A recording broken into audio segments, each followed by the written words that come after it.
الفنانة منى فضالي أثارت جدل كبير الساعات القليلة اللي عدت بين جمهورها ومتابعيها لما نشرت بوست على صفحتها الرسمية على فيسبوك بتتكلم فيه عن صدمة كبيرة تعرضت ليها بسبب أذى من شخص كانت شايفاه قريب منها، وده خلاها تعيد تفكيرها في مفهوم الصداقة.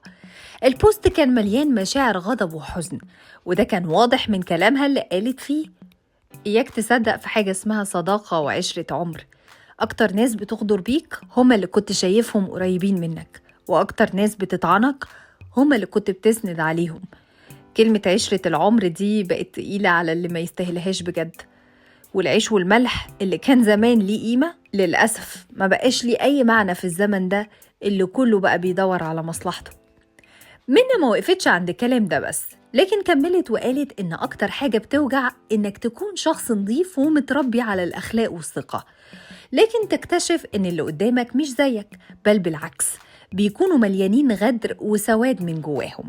قالت: اللي يحزن بجد لما تكون مآمن لحد ومش شايف منه غدر، وفجأة تكتشف إنه كله سواد وشر. الناس دي أصلاً كده من الأول، بس إحنا اللي كنا حاطين عليهم صورة مثالية وهم مش كده. أنا أكتر حد اتخدع في اللي حواليه، والناس اللي كنت فاكراهم أصحاب طلعوا أكتر ناس وجعوني وأذوني. رغم الحزن اللي واضح في كلامها، منى أكدت إنها مش هتغير شخصيتها ولا أخلاقها بسبب التجارب دي، وقالت: أنا هفضل زي ما اتربيت، جدعة وصادقة ونظيفة وأبيض. مهما كان اللي حواليا عمري ما هبقى زيهم، وهفضل منى اللي كل الناس عارفينها. في الآخر ربنا كبير، وكل حاجة في الدنيا مردودها بيرجع، والحمد لله على نعمة التصالح مع النفس واكتفاء الذات. من ناحية تانية، منى فضالي كانت اعتذرت عن حضور حفل جوي أواردز اللي اتعمل في الرياض. البوست اللي كتبته على فيسبوك وضح إنها ما قدرتش تسافر بسبب ظروف خارجة عن إرادتها. قالت: للأسف الشديد ما قدرتش أكون موجودة في الحفل بسبب انشغالي بالتصوير. خلصت تصوير النهاردة وما كنتش قادرة أسافر.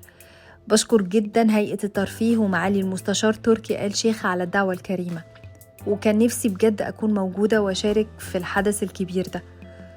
في نفس الوقت منى تعرضت لشائعة سخيفة جدا اتقال فيها إن ساقها اتبطرت، وده خلاها ترد بعنف على صفحات التواصل الاجتماعي. الشائعة دي عملت ضجة كبيرة وضايقتها هي وأسرتها جدا، ومنى كتبت على انستجرام وقالت: إيه الهيافة دي؟ أصحى ألاقي صفحة مجهولة نشرة خبر زي ده عشان تعمل مشاهدات؟ بجد حاجة مستفزة ومؤذية. الناس دي مفيش في قلبها رحمة، حسبنا الله ونعم الوكيل. ومع كل الظروف دي، منى فاجأت جمهورها بخبر شخصي جدا، وهو إصابة والدتها بالسرطان. الموضوع ده كان صعب عليها جدا، لكنها قررت تتكلم عنه بصراحة عشان توضح للناس إن الحياة فيها تحديات، لكن الأمل لازم يكون موجود. كتبت على منصة إكس: السنة دي كانت مليانة حلو ومر، الحمد لله على كل حاجة، بس دايما لازم يبقى عندنا أمل مهما كان اللي بنمر بيه. الحياة مش سهلة وكلنا بنعدي بمراحل صعبة، بس في الآخر لازم نقول يا رب، وربنا كريم. منى كملت كلامها عن معاناتها مع مرض والدتها وقالت: أصعب حاجة حصلت السنة دي إن أمي جالها سرطان. كانت فترة صعبة جدا بين المستشفى والشغل، وما كنتش بنام. رغم كل ده كنت بحاول أوازن بين شغلي وظروفي الشخصية. في الآخر الحمد لله على كل حال. بشكر كل حد وقف جنبي في الفترة دي، سواء كان قريب أو بعيد. بجد الناس دي مش هنسى وقفتهم معايا. منى فضالي كمان اتكلمت عن أهمية شكر الناس اللي بيشجعوها دايما.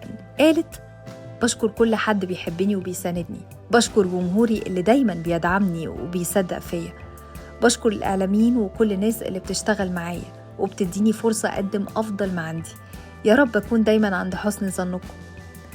وأخيراً، منى بتحضر لمسلسل جديد في رمضان 2025 اسمه سيد الناس. المسلسل ده بيجمعها مع النجم عمرو سعد والمخرج محمد سامي، وبيعتبر خطوة جديدة في مشوارها الفني.